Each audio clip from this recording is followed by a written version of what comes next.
چیز کو پینے سے پہلے، کھانے سے پہلے کولی کر لے کہ اندر کا سارا زہر جو منہ میں آیا ہے وہ باہر نکل جائے۔ پھر استنجے کا حکم ہے، دن کا آغاز طہارت سے ہے۔ سبحان اللہ، اللہ کے نبی کی سنت ہے جب رات کو پھر سونے لگے تو پھر طہارت کا اہتمام کر کے سوئے، وضو کر کے سوئے۔ بلکہ اس سے بڑھیا بات کہ اس طہارت میں اور آگے بڑھے کہ ظاہر کی پاکیزگی بھی لے لی وضو کر کے، باطن کی پاکیزگی کا بھی اہتمام کر لے، 4 رکعت نفل بھی پڑھ لے، 2 رکعت حاجت کے، 2 رکعت توبہ کے، ظاہری طہارت بھی ہو گئی، باطنی طہارت بھی ہو گئی۔ اور اللہ کے نبی صلی اللہ علیہ وسلم نے یہ دعا سکھائی ہے، اللہم اجعلنی من التوابین واجعلنی من المتطہرین، اے اللہ مجھے توبہ کرنے والوں میں شامل فرما اور صاف ستھرا رہنے والے لوگوں میں شامل فرما۔ طہارت بھی، ظاہری طہارت پاکیزگی بھی، باطنی پاکیزگی بھی۔ یہ ہمارے اسلام کی خوبصورت تعلیمات ہیں۔ یہ بہت غلط شکل ہے مسلمان معاشرے کی، جہاں کچرا ہے پتہ چلے مسلمان رہتا ہے، الیاذ باللہ۔ جہاں صفائی ہے وہاں مسلمان کا آنا جانا اس لیے صاف ستھرا ہے، وہ صفائی ہے۔ کہیں بھی اجتماعی جگہوں پہ چلے جائیں، اجتماعی حمام ہوں، اجتماعی استعمال کی جگہ، انتہائی گندے، انتہائی گندے، اس لیے کہ نظافت اور طہارت کو مسلمان نے اسلام کا حصہ ہی کوئی نہیں سمجھا۔ صفائی،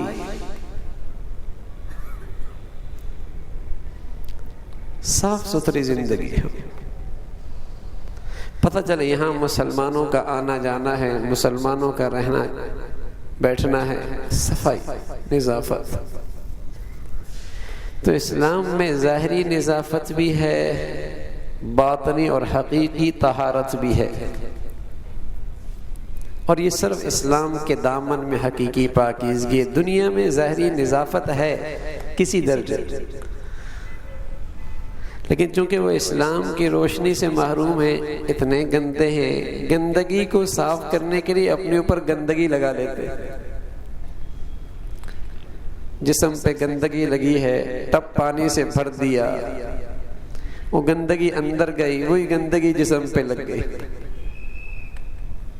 گندگی صاف کرنے کے لیے گندگی کا استعمال ہو رہا ہے۔ اللہ کے نبی کی نورانی تعلیمات سے محروم ہیں۔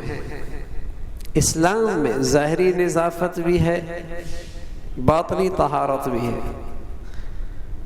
اپنے پیروکاروں کو تعلیم دی، ظاہری طور پہ بھی صاف ستھرے رہو، تمہارے بال، تمہارے دانت، تمہاری آنکھیں، تمہارا جسم صاف رہے،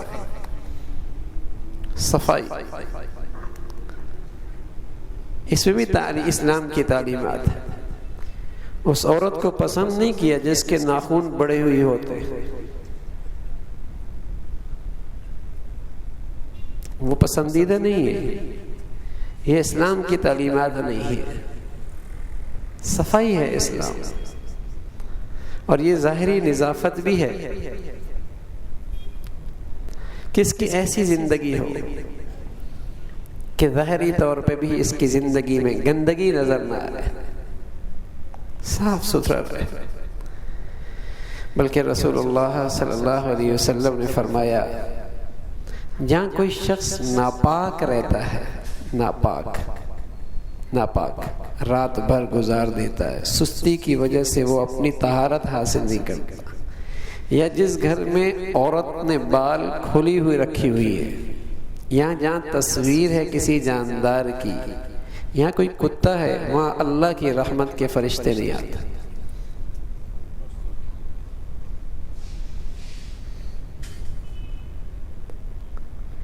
یہ تو رونا ہے میرے عزیزوں، میرے گھر میں عجیب پریشانی ہے۔ اور اگر کہیں ایک پرانا زمانے کا کسی مٹی کے نیچے سے پھٹا پرانا تعویذ مل جائے تو پریشان ہو کے آ جائیں گے، او کوئی نحوست پتہ نہیں کیا ہونے والا ہے۔ لیکن اللہ کے نبی نے نحوست کی ساری شکلیں بتائیں، ساری میرے گھر کے اندر موجود ہیں، ڈر محسوس نہیں کرتا، انہیں نکالنے کی فکر نہیں ہے۔ وہ پھٹا پرانا تعویذ پتہ نہیں اس میں کیا ہے، کہیں ہاتھ آ جائے نیندیں اڑ جاتی، پتہ نہیں کیا نحوست ہے، کس نے بندش کر دی۔ اور یہ اللہ کے نبی فرما رہے ہیں کہ عورت نے بال کھولے رکھی ہوئی ہے، اس گھر سے موسیقی کی آوازیں اٹھ رہی، وہاں ناپاک شخص رہتا ہے، گندا، پاکی حاصل نہیں کرتا، یا اس گھر کے اندر کتا یا تصویر ہے، اس گھر میں اللہ کی رحمت نہیں آتی۔ آج کے مسلمان کا ذہن اس طرف نہیں جاتا کہ یہ ہے میرے گھر میں نحوست اور بندش کی وجہ، تعویذ کو لے کے آ جائے گا کہ کچھ ہو رہا ہے۔ اور اگر بے دین کسی کے پاس چلا جائے، عامل کے پاس، اس نے کہہ دیا ہاں کسی نے کیا ہوا ہے، تو باقی ساری کہانی اس نے خود بنائی ہوئی، ہاں اس نند نے ایک مرتبہ یوں کہا تھا، اور ساس نے ایک مرتبہ یوں کہا تھا، اور اس نے رشتہ مانگا تھا اور ہم نے یوں کہا تھا، اور وہ میرے بارے میں یہ خیال کرتا ہے، باقی ساری کہانی اس نے خود بنائی ہوئی۔ بدگمانی کا گناہ، بہتان کا گناہ، غیبت کا گناہ، ہاں کتنے گناہ اس کی زندگی میں اکٹھے ہو جائیں گے بلا وجہ، اس کے فرشتوں کو بھی خبر نہیں، لیکن یہ بدگمانی کر رہا ہے۔ ہاں یہ نحوست کی چیز ہے کہ پاکیزگی حاصل نہیں کرتا، گندا رہتا ہے، غسل فرض ہو گیا، بلا وجہ اس میں تاخیر ہے، اور اللہ نہ کرے اگر اسی ناپاکی کی حالت میں اگر فجر رہ گئی، بہت گندگی ہے، بہت نحوست ہے اس کی۔ ہاں بعض مجبوریوں کی وجہ سے فوراً غسل آدمی نہیں کر سکتا، تو اللہ کے نبی صلی اللہ علیہ وسلم نے اس امت کی رعایت رکھی ہے، آپ نے فرمایا تیمم کر لے، استنجا کر لے، تیمم کر لے، کوئی بات نہیں، صبح فجر سے پہلے غسل کر لے، لیکن اتنا ضرور کر، اتنا ضرور کر۔ تو پاکیزہ زندگی، صاف ستھری زندگی، طہارت، نظافت، حقیقی طہارت۔ ایک آدمی بے وضو ہوا، اب یہ وضو کرتا ہے، اب اسے پاکیزگی مل گئی، یہ پاک ہو گیا، اب اللہ کے دربار میں اللہ کے سامنے کھڑے ہونے کے لائق ہو گیا، لائق ہو گیا، پاکیزہ ہو گیا۔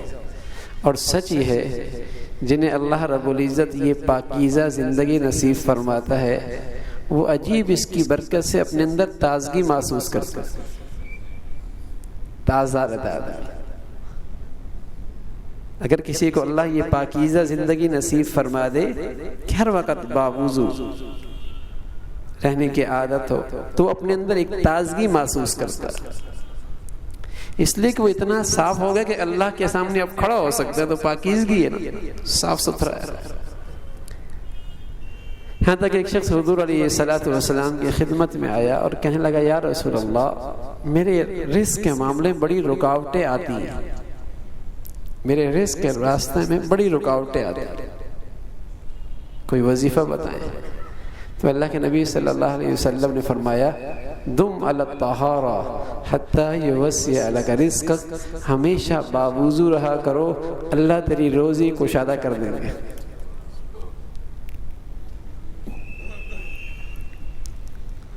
باوضو ہو کر کاروبار پہ جایا کر، باوضو ہو کے ملازمت پہ جایا کر، باوضو ہو کر دکان پہ جایا کرو، اور اگر اللہ توفیق نصیب فرما دے تو اشراق اور چاشت کے 2 رکعتیں بھی پڑھ لیا کرو۔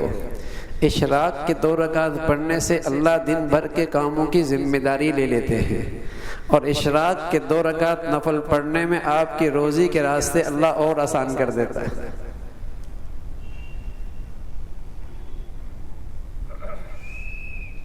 اگر الگ الگ وقت میں نہیں پڑھ سکتے کہ اشراق کو اشراق کے وقت میں، ٹھنڈے وقت میں، چاشت کو تھوڑی دھوپ کی روشنی میں نہیں پڑھ سکتے، دونوں ساتھ بھی پڑھ سکتے، 2 اشراق کی نیت سے، 2 چاشت کی نیت سے، تو طہارت کی حالت میں جاؤ۔ دنیا میں سے جانے والے کتنے ایسے ہوتے ہیں جو ناپاکی کی حالت میں جاتے ہیں، نجس حالت ہوتی ہے ان کی، اور میرے عزیزو کیا پتا زندگی کس راستے پہ زندگی کا یہ سفر ختم ہو جائے، تو باوضو رہو، اس لیے کہ باوضو شخص کے پاس اللہ کے فرشتے رہتے ہیں، نجس اور گندے آدمی سے اللہ کے رحمت کے فرشتے دور ہو جاتے ہیں۔ باوضو رہنے کی عادت بناؤ گے، ایسے موقع پہ جانے کا وقت آ گیا تو یہ اللہ کے فرشتے کلمے کی تلقین کریں گے۔ گندے اور نجس رہے، جانے کا وقت آیا تو اطراف میں شیاطین کے ڈیرے ہوں گے، اور یہ وہ وقت ہوتا ہے جہاں شیطان اپنی پوری توانائی لگا دیتا ہے کہ یہ شخص ایمان کی حالت میں دنیا سے نہ جائے۔ اور کتنے گھاٹے کا سودا ہے، ساری زندگی مردم شماری میں مسلمان لکھا گیا، اور دنیا والے اسے مسلمان کہتے رہے، اور کل قیامت میں یہ کفار کے صف میں کھڑا ہے۔ جاتے جاتے ایمان بھی دے گے۔ طہارت کی زندگی، طہارت کی زندگی۔ تو میرے عزیزوں ہماری زندگی ایسی ہو، ظاہر بھی نظافت بھی ہو، جہاں رہیں جہاں بیٹھیں، گھر کا معاملہ ہو، نظافت ہو، صاف۔ پھر عرض کر رہا ہوں تکلفات نہیں۔ بدقسمتی سے سر میں درد اس لیے ہوتا ہے، اخراجات اس لیے بڑھتے ہیں کہ زندگی میں تکلفات آ گئے، تکلفات آ گئے، ٹائل ایسا ہونا چاہیے، یہ چیز ایسی ہو، ارے یہ فرش بھی تو صاف رہ سکتا ہے۔ تکلفات کی زندگی نہ ہو، پاؤں اپنے چادر سے زیادہ نہ پھیلائے جائیں۔ اسراف پسند نہیں ہے اسلام کو۔ بڑے لوگوں کی تو بڑی باتیں ہیں۔ حضرت سفیان ثوری رحمۃ اللہ علیہ تو فرمانے لگے، بھائی جو لوگ اپنے گھر کی تعمیر میں اسراف کرتے ہیں ان کا گھر دیکھو بھی نہیں، اس لیے کہ یہ گناہ کر رہے ہیں، اور گناہ کو دیکھنا بھی تو گناہ ہے۔ بڑے لوگوں کی بڑی بات ہے۔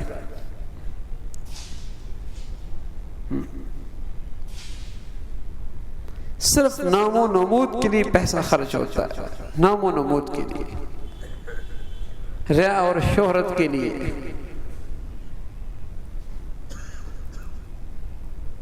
تو تکلفات نہیں، صفائی، نظافت، صاف ستھری زندگی۔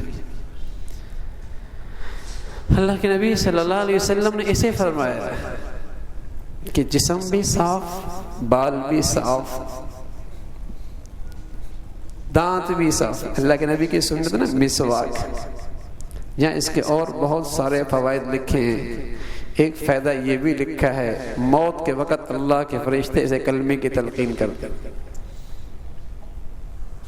صاف ستھرے دانت، نظافت، صفائی۔ اللہ کے نبی کیا کرتے تھے؟ کھانے سے پہلے ہاتھ دھو لیا کرتے تھے، اور پھر کسی چیز سے صاف نہیں فرماتے تھے، کیونکہ وہ چیز کہیں نہ کہیں استعمال شدہ ہوگی، کہ یہ صاف ستھرا رزق کے ساتھ لگے۔ اور جب کھانا کھا لیتے اب فرماتے اب جب صاف کرو تو ہاتھوں کو بھی صاف کرو، پوچھ بھی لو، اسے سکھا بھی لو۔ جب پہلے ہاتھ صاف کروائے تو فرمایا کہ اس پاکیزگی میں اور رزق میں کوئی چیز اور حائل نہ ہو۔ صفائی، اضافت۔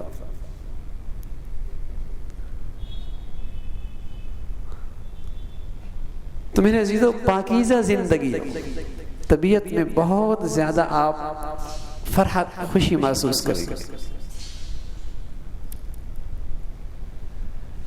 آج عام طور پہ یہ پاکیزگی نصیب نہیں ہے، طہارت نصیب نہیں۔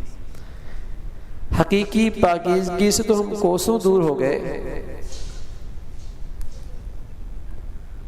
حضرت بلال رضی اللہ تعالیٰ عنہ حضور علیہ الصلوۃ والسلام کا یہ بڑا پیارا صحابی تھے، اور ان پر غلامیت کے داغ بھی کئی سارے لگے ہوئے تھے، بکتے بکاتے ہوئے آئے تھے، لیکن اللہ کے نبی کے اس طور طریقوں کو ایسا اوڑھنا بچھانا بنایا کہ سردار بن گئے سردار۔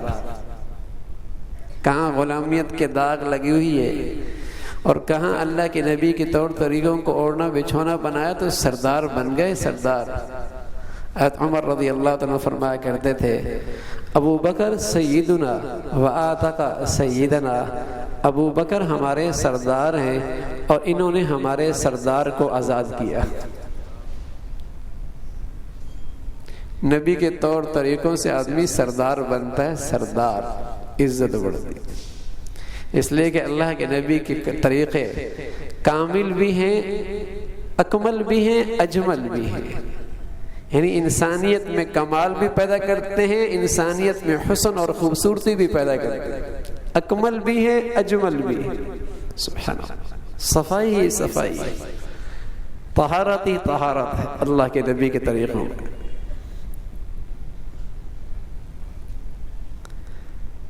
تو ایک دن حضور علیہ الصلوۃ والسلام فرمانے لگے، بلال کیا عمل کرتے ہو؟ ہم معراج پہ گئے اور تمہارے قدموں کی آہٹ ہم نے آگے سنی، کیا کرتے ہو؟ کہا یا رسول اللہ، جب بھی بے وضو ہوتا ہوں تو فوراً باوضو ہو جاتا ہوں، فوراً وضو کر لیتا ہوں، طہارت حاصل کرتا ہوں، اور پھر اس توفیق پر اللہ کا شکر بھی بجا لاتا ہوں، 2 رکعت نفل بھی پڑھتا ہوں کہ اللہ نے یہ توفیق دے دی، تحیت الوضو پڑھ لیتے۔ فرمایا بلال، ہاں اسی عمل کی برکت سے اللہ نے تجھے یہ مرتبہ عطا فرمایا۔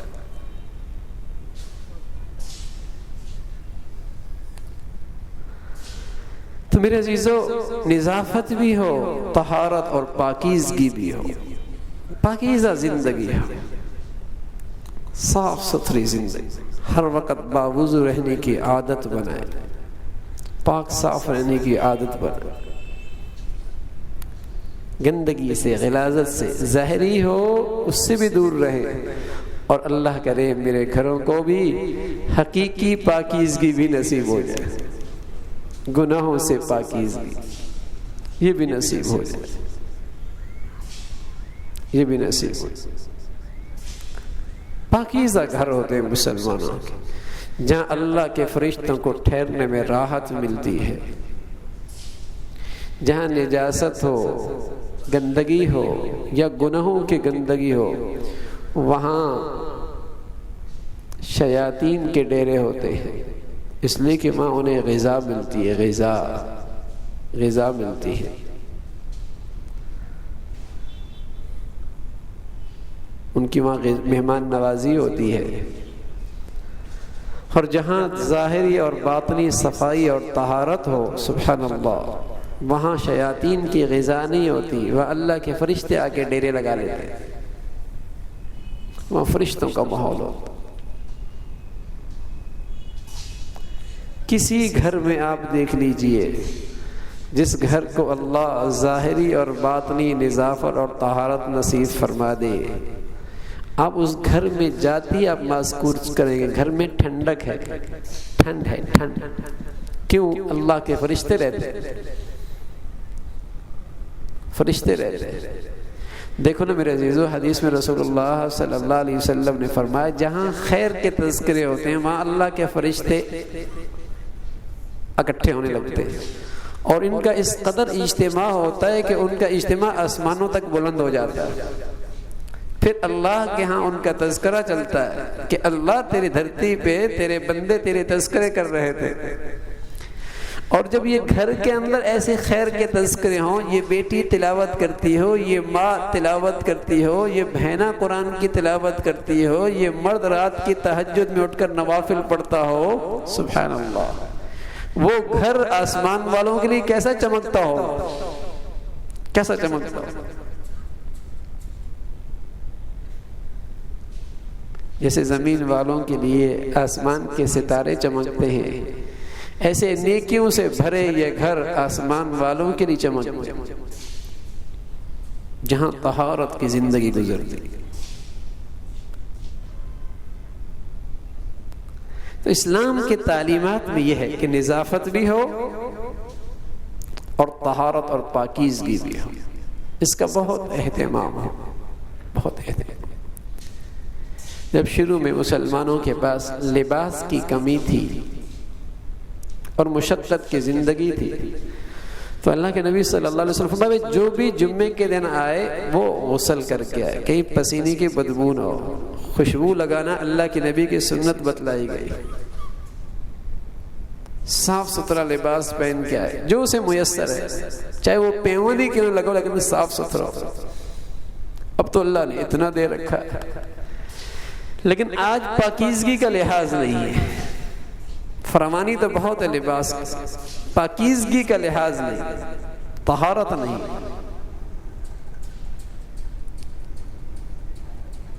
حضور علیہ الصلوۃ والسلام کا ایک خوبصورت نوجوان صحابی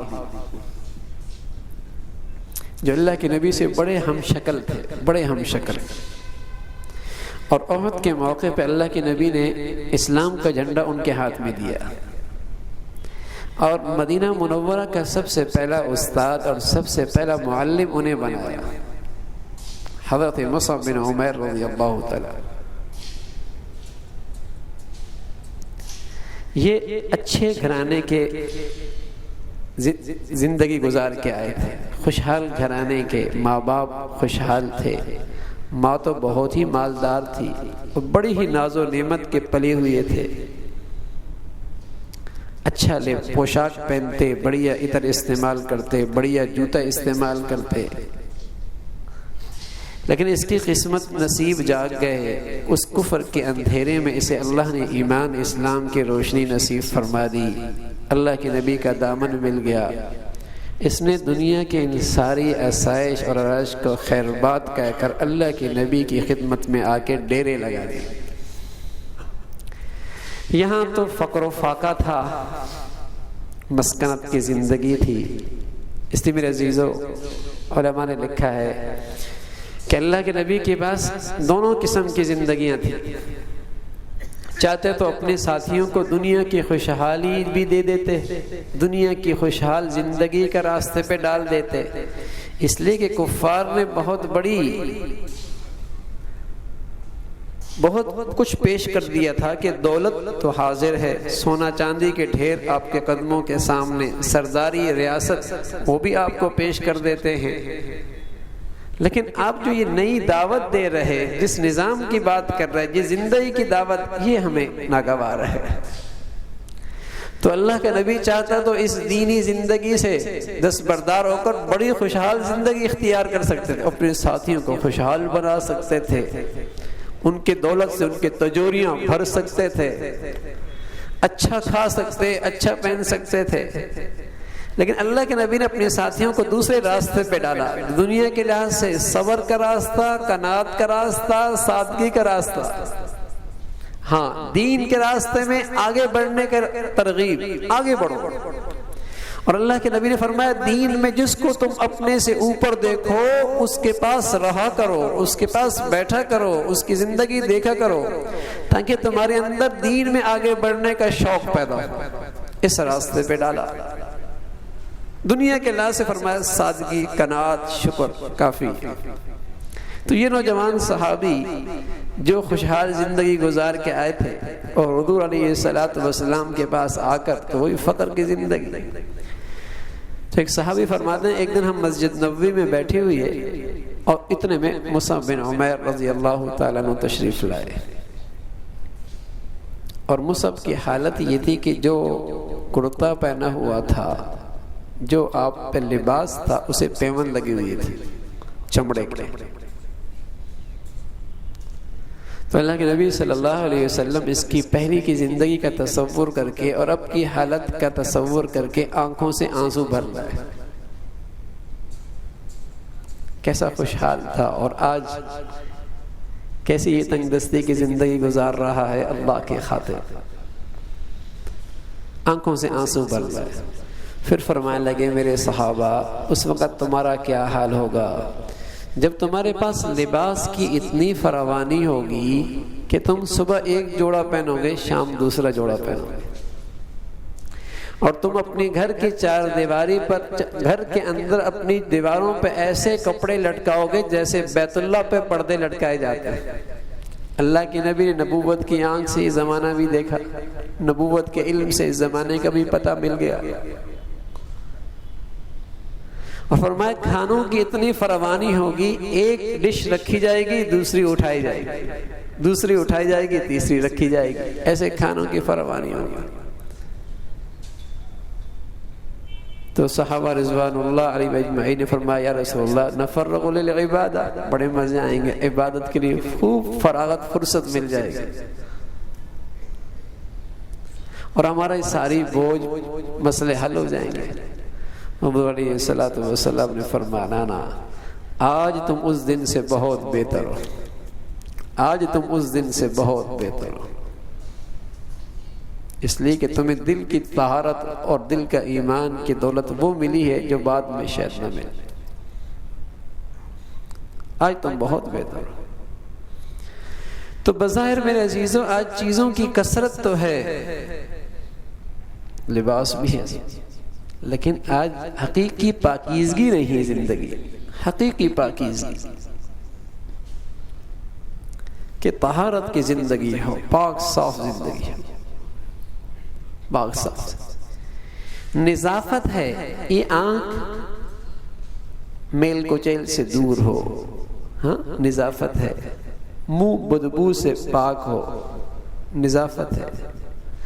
لیکن میرے عزیزوں کیا ہی اچھا ہے اللہ حقیقی طہارت بھی دے دے. یہ آنکھ حرام سے بھی پاک ہو، یہ زبان حرام سے بھی پاک ہو، یہ کان حرام سے بھی پاک ہو، یہ بدن جیسے گندگی سے صاف ستھرا ہے، اللہ کرے اس کی غذا بھی پاک اور پاکیزہ ہو.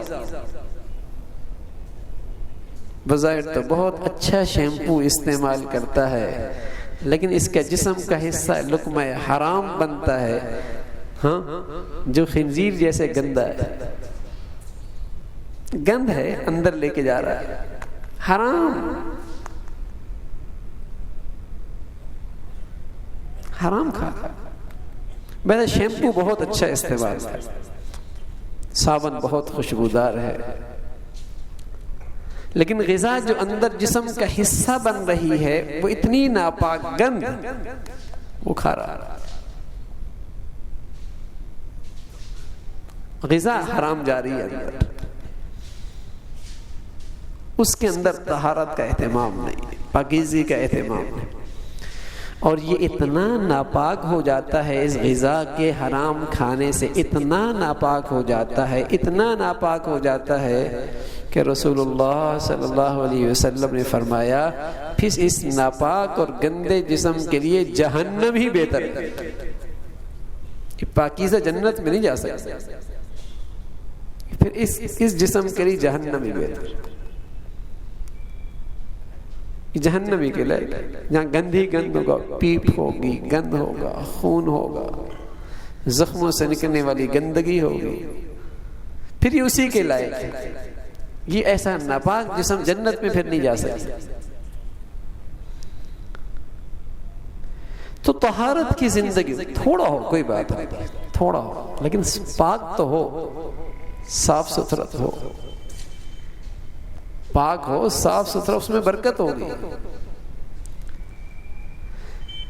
میرے عزیزو ایک پاؤ بکرے کا گوشت حلال اور بہت سارے گدھوں کا گوشت اکٹھا کر لیا جائے تو کون سا اچھا ہے؟ ظاہر بکرے کا گوشت پاک. تو جسے شریعت حرام کہتی ہے وہ گدھے کے گوشت سے بھی بدتر ہے نا، وہ گدھے کے گوشت سے بھی بدتر ہے. اس سے اچھا وہ 1 روپے جو حلال آیا ہے، جو پاک ہے، ورنہ تو گدے خنزیر کا گوشت ہے جو ناپاک ہے، گند ہے۔ کوئی سمجھدار آدمی اسے پسند کرتا ہے کہ میاں مجھے 1 پاؤ لیجیے، پورا گدا چاہیے، کوئی نہیں پسند کرتا، گند ہے۔ اسی طرح میرے عزیزو، کوئی بھی صاحب ایمان جسے اللہ ایمان کی روشنی دے دے، وہ یہ پسند نہیں کرتا کہ حلال تھوڑے کے بجائے حرام میرے گھر میں زیادہ آ جائے۔ پہلے بیویاں اپنے شوہر کے پاؤں پڑ جایا کرتی تھیں کہ اللہ کے لیے میں اپنے بچوں کو حرام نہیں کھلا سکتی، تھوڑا لے کے آنا لیکن حلال لے کے آنا۔ مائیں اپنے بچوں کے پیروں پہ پڑ جایا کرتی تھی کہ بیٹے میں قناعت کی زندگی، سادہ زندگی، بھوک کی زندگی برداشت کر سکتی ہوں، حرام نہیں برداشت کر سکتی، مجھے زیادہ نہیں چاہیے، میں پاک زندگی گزارنا چاہتی ہوں۔ عورتیں مردوں کے حوصلہ بڑھایا کرتی تھی، ہمت بڑھایا کرتی تھی، انہیں حلال کھانے پہ آمادہ کیا کرتی تھی، اور مردوں کا پر حوصلہ ہو جاتا تھا۔ اللہ معاف فرمائے، ایسی ناپاکی کی زندگی ہے کہ اب تو آنا چاہیے، پوچھا بھی نہیں جاتا کہ بیٹا لا کہاں سے رہا ہے، شوہر لا کہاں سے رہا ہے، یہ آمدنی اتنی گھر میں آ کیسی رہی ہے، پوچھنے کی بھی زحمت نہیں ہوتی، بس میری خواہشات پوری ہونی چاہیے۔ ہر موسم کا جوڑا اپنا ہونا چاہیے، ہر فنکشن کے لیے الگ جوڑا بننا چاہیے، بس ہاں میرے گھر کے کھانوں کی ڈشیں پوری ہونی چاہیے، مجھے اس سے سروکار نہیں کہ پیسہ کہاں سے آ رہا ہے۔ تو میرے عزیزو، یہ ایسی ناپاکی کی زندگی ہے کہ پاکیزگی کا اہتمام ختم ہو۔ اور میرے عزیزو، یہ ناپاک جسم پھر ناپاک جگہ پہ جا کرتا ہے، پاکیزہ جگہ پہ نہیں جا کرتا۔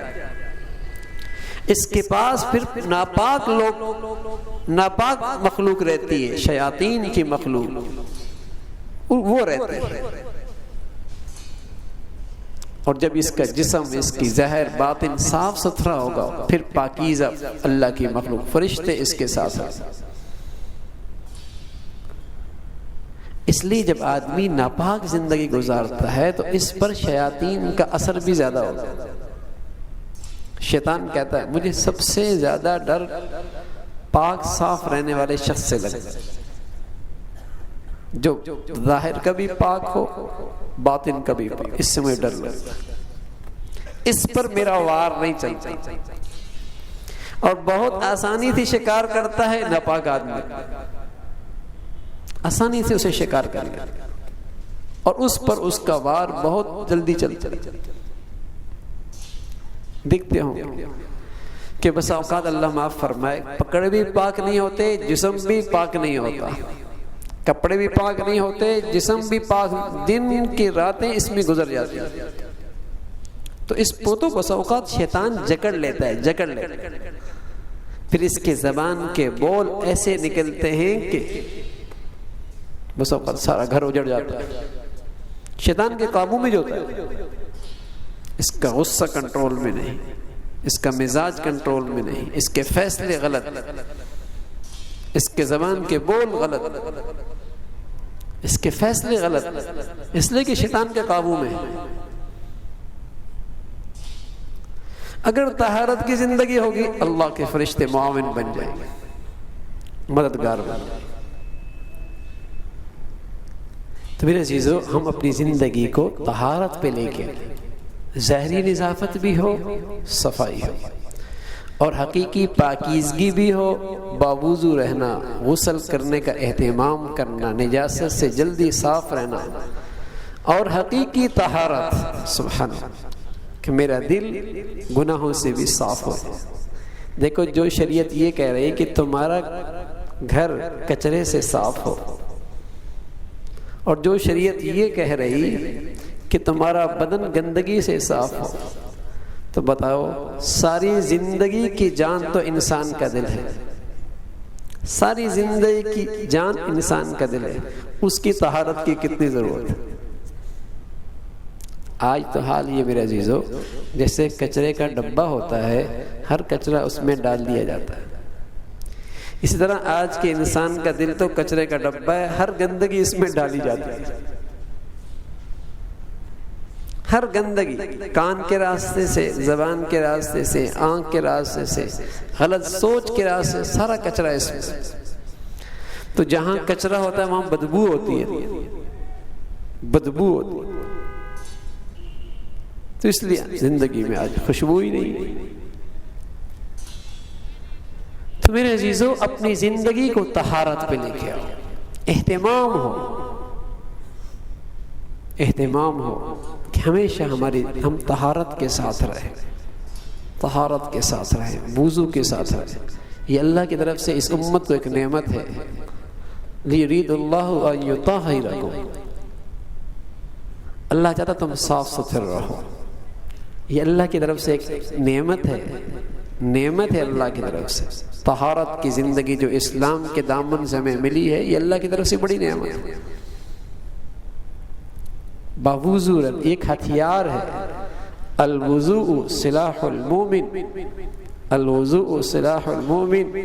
اللہ کے نبی صلی اللہ علیہ وسلم فرمایا کرتے تھے کہ وضو مومن کا ہتھیار ہے، دشمن نفس اور شیطان سے اس کی حفاظت ہوتی ہے۔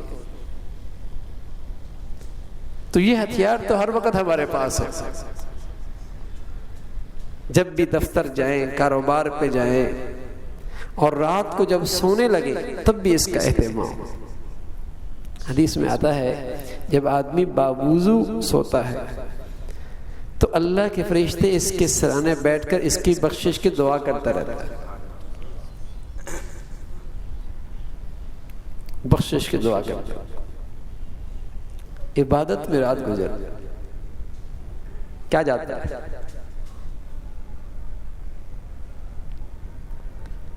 تو میرے عزیزو، ایسی زندگی ہم خود بھی سیکھیں، اپنے بچوں کو بھی اس کی ترغیب تعلیم ہو کہ ان کو بھی نظافت۔ ابھی سے ہماری بچیاں بس اوقات ناخن پہ ایسی چیزیں لگاتی ہیں جو وضو سے بھی صاف نہیں ہوتی، ناخن پالش، اور خدا نہ خواستہ اس حال میں مر گئی تو غسل بھی صحیح نہیں ہوگا۔ ایسی چیزیں جسم پہ لگائی جاتی ہیں، ابھی سے انہیں پاکیزگی طہارت کی تعلیم دیں۔ بس اوقات بچے جوان ہو جاتی ہیں، بچیاں جوان ہو جاتی ہیں، سچ عرض کر رہا ہوں، انہیں پاکی ناپاکی کے مسائل کا پتہ ہی نہیں ہوتا، انہیں پاکی ناپاکی کے مسائل کا پتہ ہی کوئی نہیں ہوتا، اس کی نحوست ہوتی۔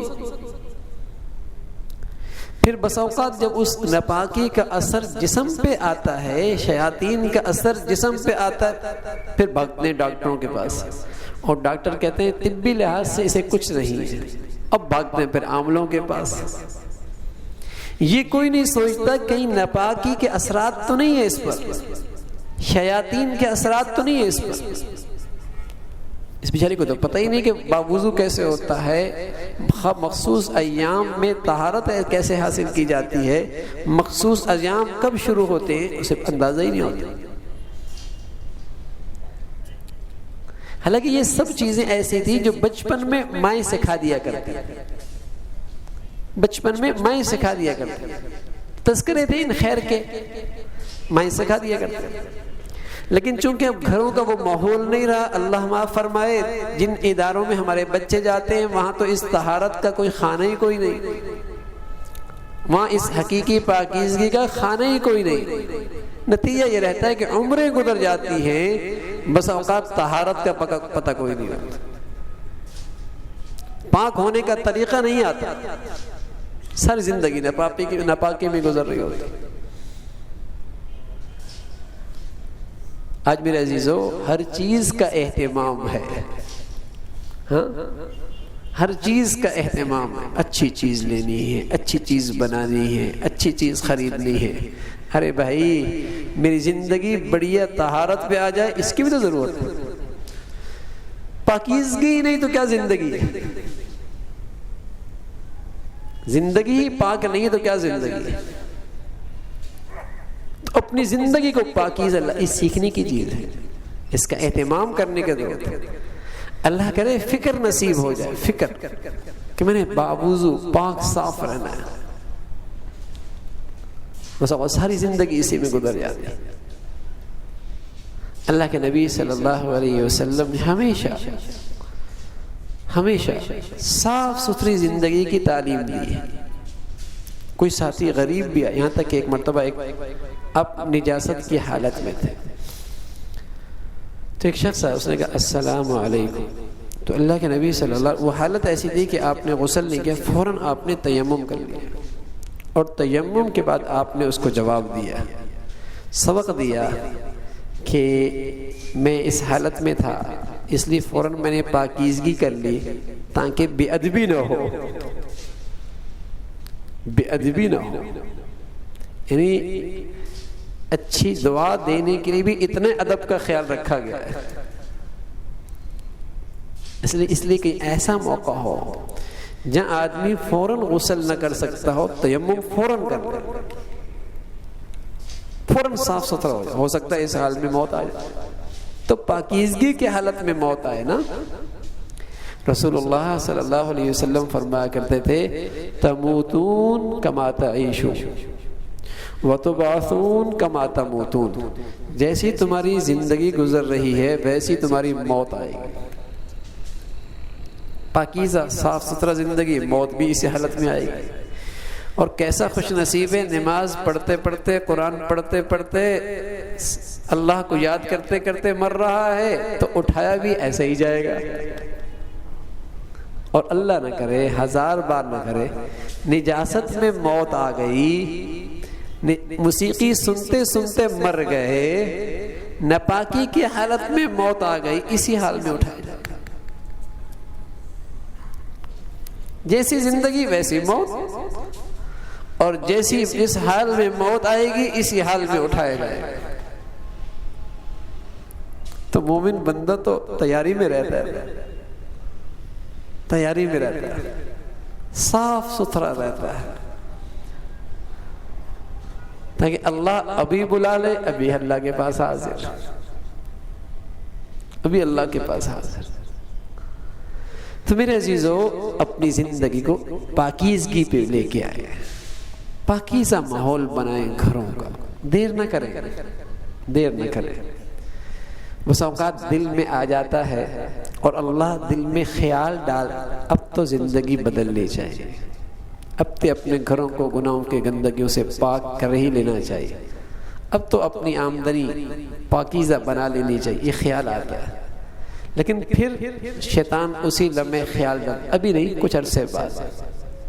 تو میرے عزیزوں، بس اوقات ابھی نہیں تو پھر کبھی نہیں، کبھی ایسا بھی ہوتا ہے، ابھی نہیں تو پھر کبھی نہیں،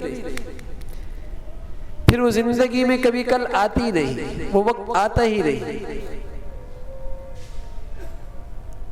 اس لیے کہ یہ نیک خیال آ جانا یہ اللہ کی طرف سے ایک مہمان ہے، اس کی قدر کرو گے آتا رہے گا، نہ قدرے کی یہ مہمان نہیں آئے گا۔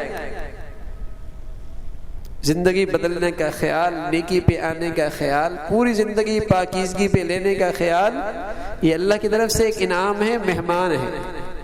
قدر کرو گے، خیال کریں گے، آتا رہے گا یہ خیال، اور اگر اس کی رعایت نہ رکھی آنا بند کر دو، اور ایک وقت آئے گا اس کا خیال بھی نہیں آئے گا۔ بلکہ سچ یہ ہے کہ بس اوقات پھر اللہ ایسی نشستوں سے، ایسی مجالس سے، ایسی خیر کی صحبت سے، ایسے ماحولوں سے بھی محروم کر دیتا ہے۔ جب آدمی قدر نہیں کرتا، یہ کہتا ہے میں خود نہیں آیا، ارے میاں توفیق چھن گئی، توفیق چھن گئی۔ تو بس اوقات یہ چیزیں زندگی سے پھر ایسی دور جاتی ہیں کہ خیال بھی نہیں آتا۔ تو اللہ رب العزت نے موقع نصیب فرما رکھا ہے میرے عزیزو، جلدی کیجئے، انتظار نہ کیجئے کہ جہاں جہاں زندگی میں کہیں ناپاکی ہے، کہیں گناہ ہے، کہیں گندگی ہے، اسے صاف رکھیں، اور ظاہری نظافت بھی ہو، وضو والی باوضو زندگی بھی گزرے، اور گناہوں سے بھی طہارت اور پاکیزگی حاصل کی جائے۔ اللہ ہم سب کو نصیب فرما دے بھائی۔ اللہم لک الحمد کلو ولک الشکر کلو، اللهم لك الحمد كله ولك الشكر كله. اللهم أعنا على ذكرك وشكرك وحسن عبادتك. اللهم أعنا على ذكرك وشكرك وحسن عبادتك. ہے مولا جو کچھ کہا سنا عمل کی توفیق نصیب فرما. ایمان والی، سکون والی، چین والی، راحت بری زندگی نصیب فرما. ہے مولا ہم سب کو پاکیزہ زندگی نصیب فرما، پاکیزہ اخلاق والی زندگی نصیب فرما. ہر گناہ سے محفوظ فرما، ہر گندگی سے محفوظ فرما. تمام حاضرین حاضرات کو عافیت والی، صحت والی، ایمان والی زندگی نصیب فرما.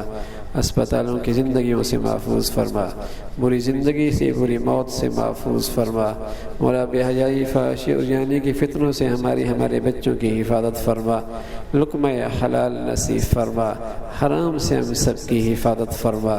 اے مولا کریم ہر قسم کے حرام سے ہم سب کی حفاظت فرما. اے مولا برکت والی زندگی، برکت والی روزی نصیب فرما. مولا اپنے فضل سے ہماری اولادوں کو اپنا بھی والدین کا فرما بردار بنا.